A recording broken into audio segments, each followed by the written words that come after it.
Welcome back to another episode of Meet the Lawmaker. We are joined this week with Congressman Jonathan Jackson, who represents Illinois' 1st District. And Congressman, thank you so much for joining us today. You know, you represent a very urban district that touches around Chicago. Can you tell us more about your district and what agriculture means to it? Agriculture is at the heart of the district in so many ways. So it's in the heart of the city of Chicago on the south end, all the way out to the rural part of Kankakee. I would say land mass wise, we're probably about 1/6 urban and 5 6/7 or 5/6 rural and suburban. And so we've got farms. I was out in Mantino and Bourbonnais and other places down by the river. So it's a very rich district in that regard. But if you think about Chicago as the epicenter of the financial markets for agriculture, the city of Chicago's largest industry is in agriculture, from the Chicago Mercantile Exchange, Chicago Board of Trade, Chicago Board of Options. And many years ago, I used to work at the Chicago Board of Trade. So I would say in some ways, ag is in my blood. I was just going to ask you, you now sit on the House Ag Committee, but I was curious if you had any experience with the agriculture industry prior to joining the committee. So you mentioned you were on the Chicago Board of Trade. Do you have any other experience with production agriculture? No, not at all. I had worked for one of the largest private equity companies that had focused on investments in the grocery retail industry, the Agri-Pulse companies, some years ago. So they were the largest grocer owner west of the Mississippi, the Ralph groceries chains. And so I started from a financial perspective. And so I love the financial markets. I wanted to be on the financial service committee. That was not available. And then Leader Hakeem Jeffrey says, think about agriculture. I didn't know that much about the agriculture committee. And when I started researching it, I said, this is more than a dream come true. I get to deal with women and children, something I'm passionate about. I get to deal with the financial components. I get to deal with urban and rural development on broadband. And I get to see the whole gamut, and also get to see the chance at the world. One thing I didn't realize was that in 49 out of 50 states, the largest industry across America is agriculture. And so I think that we've been blessed in a mighty way to have these abundant resources in water and land and fertile soil. And I do think that we can use our food as diplomacy, as another tool. We've got an increasing, growing world population. There's going to be increasing demand on world food. We have the resources, we have the technologies, and now we need to bring this together, and we can do so much more for so many people. And that excites me about the Ag Committee. So, representing more of an urban district, what areas do you think need to be approved upon in the next farm bill that will benefit your constituents? Well, first of all, I've come to find out that the Farm Bureau network, the channel, is not in the city of Chicago. So I had never seen it before until I got on the Ag Committee and started going to listening sessions around the country. So I think urban consumers need to be in closer contact with the rural producers, that there's an artificial gap. We need to share the language, and we're not so much as disinterested as we're disconnected. So expanding that network would be key. The second thing is there's a huge appetite in the urban market to understand agriculture and eating right. Unfortunately, we have high levels of lead. We're in the old land that's been repurposed from brown fields to trying to make them new green fields. There's lead contamination at high levels in the inner city in my district. Illinois is number 1 or number 2 now on the most lead service lines. We're extremely high in lead soil in the content of our soil in the city. So that's a fact that I've just come to find out. We're going to have to do major amounts of soil remediation to increase urban food production.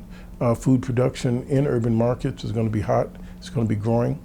And I love to see the children's eyes when they see something grow and they see the land, the soil, the sun do what nature does. And so there's so many more things. It's a huge industry opportunity. When I think of the average American farmer is now 58 years of age, we're already at the crisis point on having to bring more people into the industry. I think many more people in the urban areas would be interested if they simply knew about it. So that's expanding agricultural programs in schools. Some people need to understand that food doesn't come from DoorDash. It doesn't come from Uber Eats. And some people think it comes from the grocery store, and some people think it comes from the farm. Well, it comes from God, and it comes from a healthy earth, and it's a whole ecosystem. So I'm excited. Now, are food deserts an issue in your district at all? Oh, absolutely. Food deserts, I can just recount in a very short period of time. And I really don't like that language for several reasons. But we've lost grocery stores. 2 Targets closed a year ago. They were anchors. And then also last year, 4 Walmarts left the previous year. And then about 10 years ago, we saw 213 Dominic stores closed, and nothing has come back in large measure to fill those areas. And we're talking about a desert, if you will, not having access to fresh food supply within a mile or 2 miles of your area.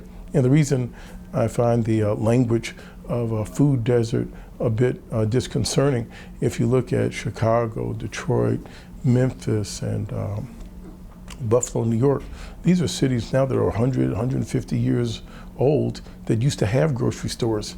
So why have the grocery stores left?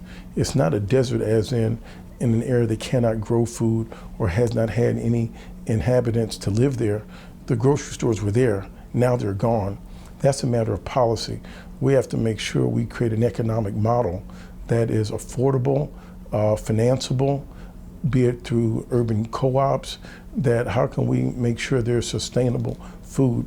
And when I think of the health risk factors of not having the grocery stores, if the average American today weighed what the average American weighed 50 years ago, we would save $1 trillion in healthcare costs. $1 trillion in healthcare costs. So fresh food is also national security. Fresh food also has to do with our healthcare security. So we've got to get back. We are seeing an epidemic rise in type 2 diabetes amongst our juvenile population.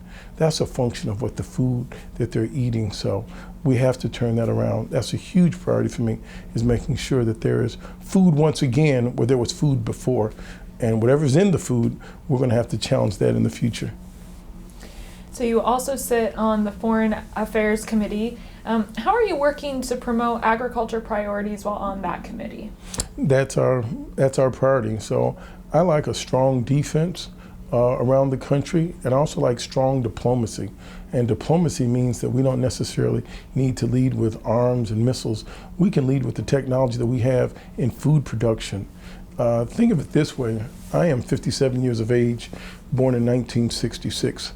The world had 3.5 billion people in 1966. Now there are 8 billion people on planet Earth. That the food production is barely keeping up with the population growth. So the idea of sustainability is going to be huge on making sure that our water resources stay clean, that our land has conservation and is able to continue its production. There's going to be another 1 billion people on Earth in the next 10 years. So we have to make sure, and now is the time, we have to have long-term plans and goals for sustainable food sources, not just in our country, but also on our planet. And within our own country, with all the capacity that we have, we should not be looking at families in America being malnourished. That is an issue that actually keeps me up some nights. Now, your parents were civil rights leaders, Reverend Jesse and Jacqueline Jackson. I would say they still are. They're still here, and that's something that you're chosen to do, and they're not going to stop. Well, did their work inspire you to run for Congress? Oh, yes, in so many ways. My father, in 1984, ran for president. 1988, that ushered in, through massive voter registration drives, a rise in African American mayoral candidacies and gubernatorial candidacies. Many persons that are in office said they were inspired by his run in so many ways. So for that, I'm extremely grateful. I had always been on the activist side, supporting him in so many ways. I had never thought to run for public office personally.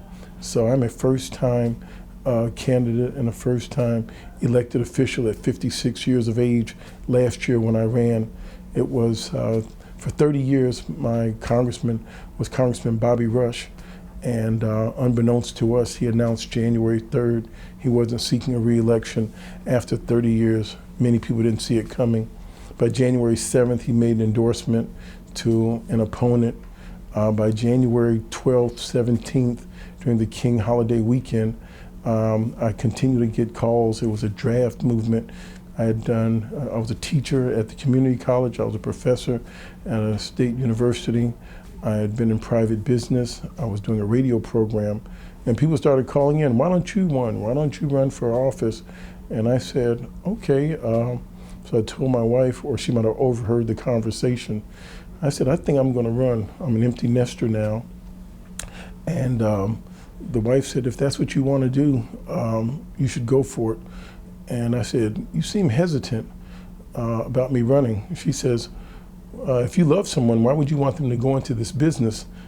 And so anyway, we started off, and with God's grace, it was a short election season from January through June 28th. It was 21 people to initially get in the race, and then 17 people made the ballot, and we were victorious. So it was quite a year.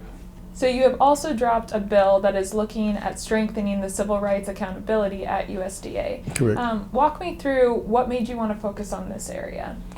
When I looked at between 1920 and 1997, that the African American farmers essentially got decimated, almost totally wiped off of the earth and in the United States of America.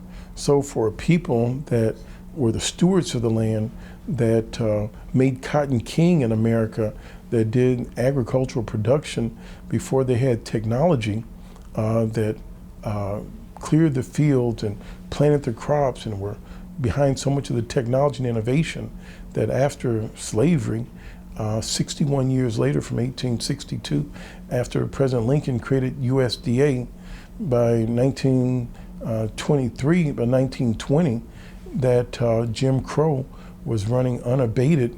It was the height of our country's lynching, and these tools were put in place for safety net, for soil conservation, for technical assistance, for financial assistance, and the Homestead Act had been created, that African Americans were excluded from all of those programs.